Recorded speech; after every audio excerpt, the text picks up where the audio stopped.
Hey there, welcome to day 134 of our BU 365-day challenge to do one thing every day that continuously improves or improves us in some way. So this month, this May, we are focusing on money, finances, financial well-being. We just finished a SOAP framework. Love to know your experience with that. If you want some help and tweaks with applying that in your life, please ask. Whenever you have a question, just message me or ask or Voxer me at Pajamagramma. It's pajamagramma@gmail.com, I think is my Voxer handle, but I'm not sure. If you don't know what Voxer is, great tool. It's like a walkie-talkie tool. For me, it's the best, fastest, easiest way to communicate with the people that I serve, because somebody can just ask me a question, and no matter what I'm doing, I'll get notified of it and hear it. And if I'm with someone else, I can just, as soon as I'm free, answer your question or get right back to you. It's just so, it cuts out all the nonsense. It cuts out all the trying to text message. For those of us that have challenges, other challenges, mine's I'm visually impaired, texting is a real pain. And I know you can talk to text, but it never gets my words right. And so I end up sending texts that just make me look like they're gibbledy-gook sometimes. My kids used to tease me, and so I've kind of backed off on the whole texting thing. So what are we talking about today? Today we're talking about financial experts and financial advice. Now, I was thinking about this morning, and it's one of those things, one of those lessons that we learn, and we have to learn for ourselves who to listen to, who to follow, who do we want to learn from. And it's who feels right for us or who we're attracted to in the moment. They have a message or something I've come to believe that I need to learn, I need to understand, I need to hear again, so it gets through my somewhat thick skull and I actually understand or learn the message or have my own epiphany or aha moment to say, oh, that's why I keep doing this, or that's why this is happening, or that's why this isn't working out for me financially.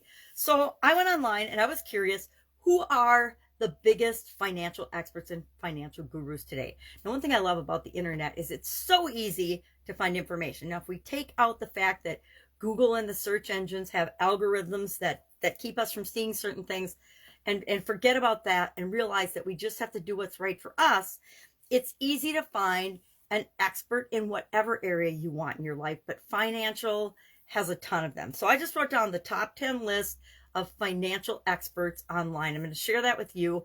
And our action item today is to think about, who do you take financial advice from? Are you going to a financial expert? Here's one of those lessons I had to learn myself.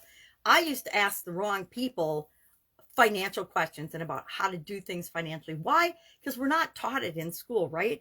I don't know hardly anyone, if anyone, and maybe there's some schools teaching it now, that teach kids everyday money. How does it work? What does it mean? How do you use it? How do you get it? How do you spend it? How do you balance a checkbook? How do you write a check? Our parents had to teach us how to fill out a check. I never learned at school how to write a check. I learned from my parents. I think it was my mom that taught me. And then I wrote thousands of them for my dad in the business we were in together. So we learn how to write up checks. And then nowadays the computers do it. Now, even simpler than that, we can set our bills up for automatic pay and it comes right out of our bank account. My personal favorite, because of, like I said, we all have our own challenges. We all have to find the things that work for us. So in some ways, technology is awesome. In some ways, not so much. So I found this list interesting. And there's, of course, several lists online. And you can, if you're looking for a financial advisor, a financial expert in any area, you can just go.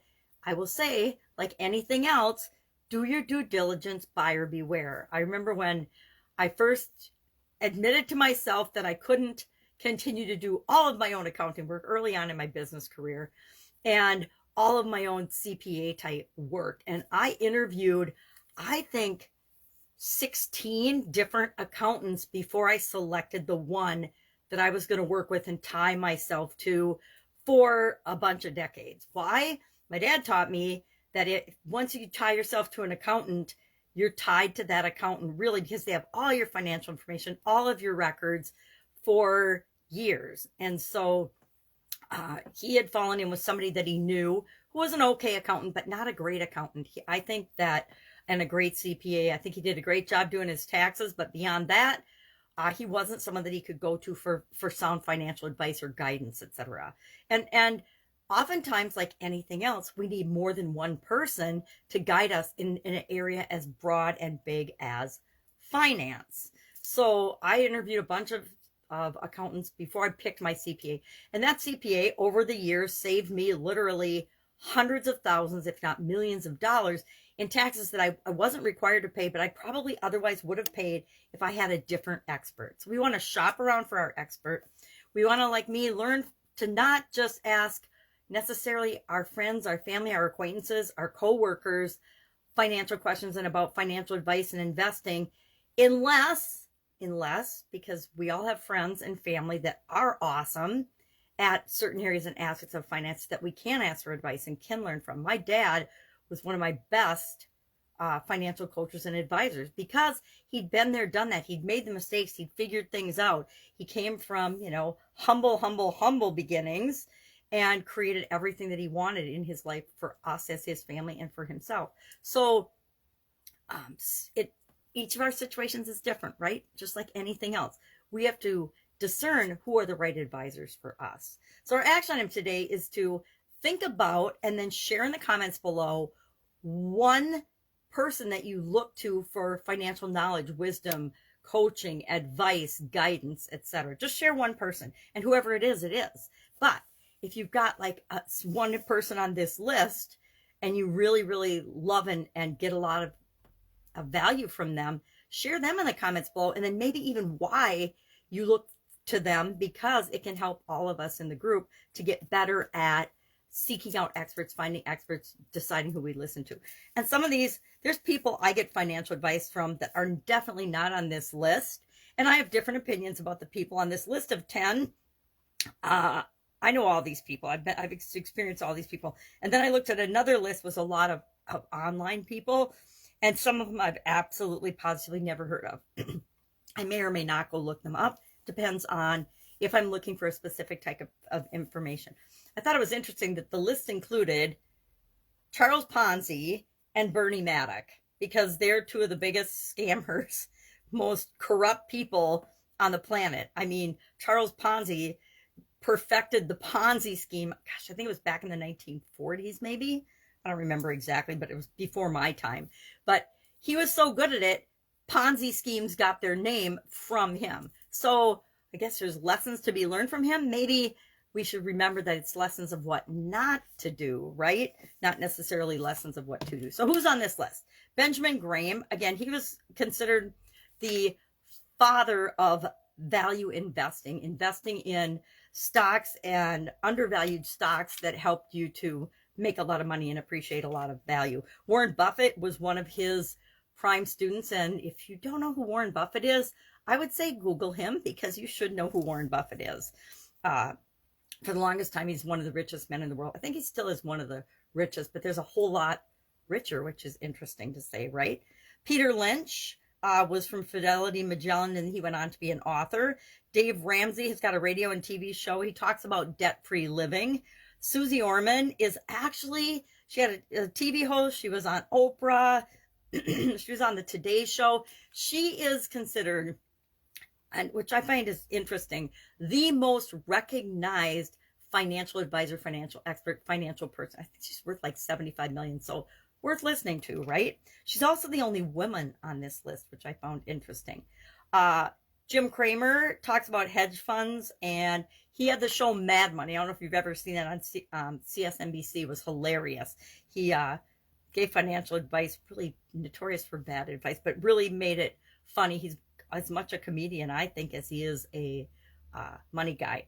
And then Robert Kiyosaki, of course, Rich Dad, Poor Dad. He is someone I've read and listened to and taken courses from over the years. And then Ben Stein, remember the show Win Ben Stein's Money? It's probably still available on all the different TV shows that we have, but that was a popular show. And then they have, of course, Charles Ponzi from his pyramid scheme, and Bernie Madoff, Bernard Madoff, or Madoff. What am I saying, Madoff? That's an old time police detective show, I believe.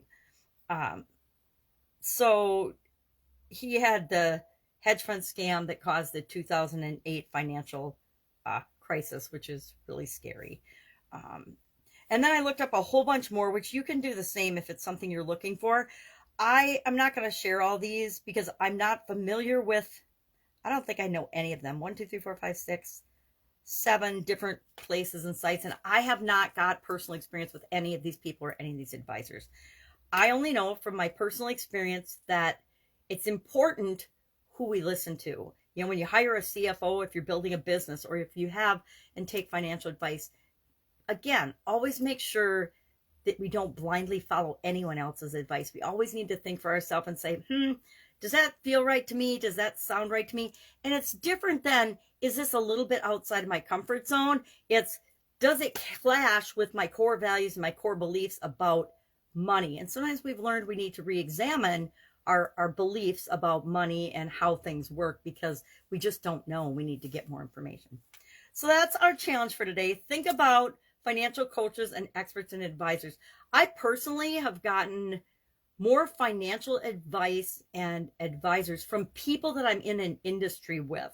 I look to mastermind groups and coaches that have got the results that I want to get in any area or aspect of my life. So in real estate, Robert Allen was one of my coaches for the longest time, because Robert Allen, if you know anything about real estate, you've probably heard of Robert Allen, was the leader in the industry for decades.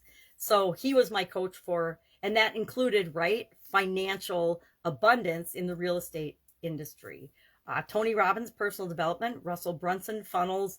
I have different experts that I listen to, and it impacts my financial well-being, but I always go for who feels right to me and who is actually getting the results that I want. There are, I think there's probably a million financial advisors or Edward Jones or whatever other company, is Merrill Lynch still a thing?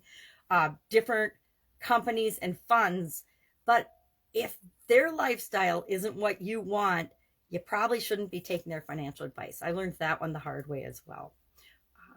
Lost millions of dollars in the stock market with my ex-husband, and so during the crashes, the tech crash. So who we take advice from, and don't repeat this, but I don't take financial advice from my husband, my ex-husband, anymore. All right, if I can help you anyway, ask. Otherwise, I'll be with you tomorrow.